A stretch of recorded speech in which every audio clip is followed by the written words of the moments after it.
శ్రీ లక్ష్మీ నృసింహ పరబ్రహ్మణే నమః. ఈరోజు కూడా మనం పెద్దలు చెప్పినటువంటి కొన్ని మంచి మాటలను జ్ఞప్తికి తెచ్చుకునే ప్రయత్నం చేద్దాం, మననం చేసుకునే ప్రయత్నం చేద్దాం.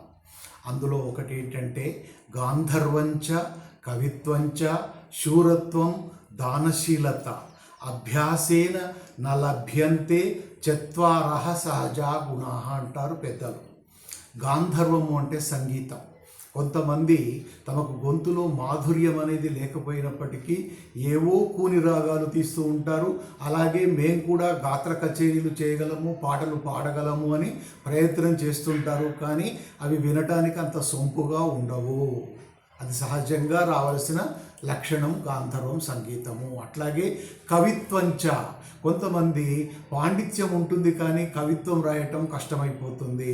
నాకు పాండిత్యం ఉన్నది కదా, ఏదో కవిత్వం రాద్దాం, పద్యాలు రాద్దామని ప్రయత్నం చేస్తారు. కానీ అప్పకవి అనే మహాకవి ఏమన్నాడంటే, గురువు లఘువు చేసి కుంచించి లఘువు గురువు చేసి లాగి కవిత చెప్పునట్టి కవి గులామును బట్టి కొట్టవలయు పాత చెప్పు బట్టి అన్నాడు. కాబట్టి కవిత్వం అనేది సహజంగా రావాలి. కానీ గురువును లఘువును చేసి గురువును చేసి ఇటు అటు లాగి చెప్పేది అది కవిత్వం కాదు. దానిలో ఓ రసికత ఉండదు, భావం ఉండదు, అర్థం ఉండదు. ఇక మూడవది శూరత్వం. మనలో ఉండే పరాక్రమం, వీరత్వం అనేది మనలో ఏమాత్రం శక్తి, శారీరకంగా శక్తి లేకపోయినా ఎవరి మీదకో ఏదో చేద్దామని పోవడానికి కొంతమంది ప్రయత్నం చేస్తారు. కాబట్టి నిజంగా మనం బలవంతులం అయితేనే, శూరత్వం ఉంటేనే ఎదుటి వాళ్ళ మీదికి పోవాలి. కానీ లేకపోతే మనం దెబ్బలు తినవలసి వస్తుంది. ఇక నాలుగవది దానశీలత. దానగుణం అనేది కూడా అందరికీ అబ్బే గుణము కాదు. సంపద ఉంటుంది, అపారమైన సంపద ఉంటుంది. కానీ పిల్లికి బిచ్చం పెట్టడు అనే సామెతలాగా, ఎంగిలి చేతితో కాకిని కొట్టడు అనే సామెతలాగా దానం చేయటానికి అస్సలు ముందుకు రారు. కాబట్టి డబ్బుకు నలుగురు శత్రువులలో దానగుణం అనేది చాలా ముఖ్యమైనది. కనుక ధనమున్నంత మాత్రాన ప్రయోజనం లేదు, దానగుణం అలవరుచుకోవాలి. కనుక ఇవన్నీ, ఈ నాలుగు కూడా అభ్యాసేన లభ్యంతే.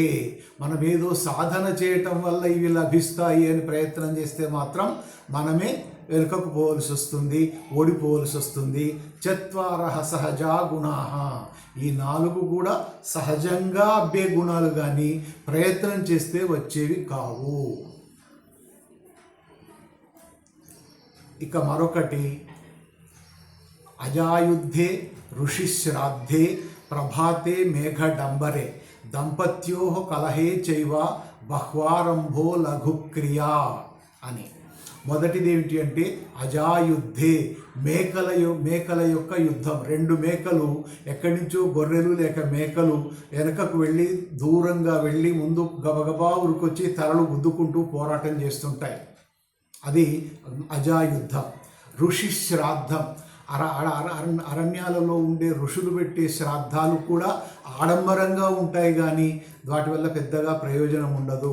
అట్లాగే ప్రభాతే మేఘడంబరే, ఉదయం పూట మేఘాల యొక్క గర్జనలు అంటే ఉరుములు, వాటి వల్ల కూడా ప్రయోజనం ఏమి ఉండదు, వర్షం కురవదు అని అర్థం. దంపత్యో కలహే చైవ. ఇక చివరిది భార్యాభర్తల మధ్య వచ్చే తగాదాలు. భార్యాభర్తల మధ్య వచ్చే తగాదాలు ఎట్లా ఉంటాయంటే వరిగడ్డి మంటలాగా ఉంటాయి. ఒక్కసారి బుర్రున మంటలేస్తుంది, బుస్సున చల్లారిపోతుంది. కాబట్టి ఆ రకంగానే ఇవన్నీ కూడా దంపత్యో కలహే చైవ బహ్వారంభో లఘుక్రియ. ఆరంభంలో మాత్రమే గొప్పగా ఉంటాయి, పెద్దగా అనిపిస్తాయి. కానీ లఘుక్రియ, వాటి ఫలితం మాత్రం చాలా తక్కువగా ఉంటుంది. అంటే చివరికి అన్నీ కూడా శాంతిస్తాయి అని అర్థం. కాబట్టి ఈ రకంగా ఇవి పెద్దలు చెప్పినటువంటి మంచి మాటలు. వీటిని గమనించినట్టయితే అందరికీ ఉపయోగకరంగా ఉంటాయి. సర్వలోకా సమస్తా సుఖినో భవంతు.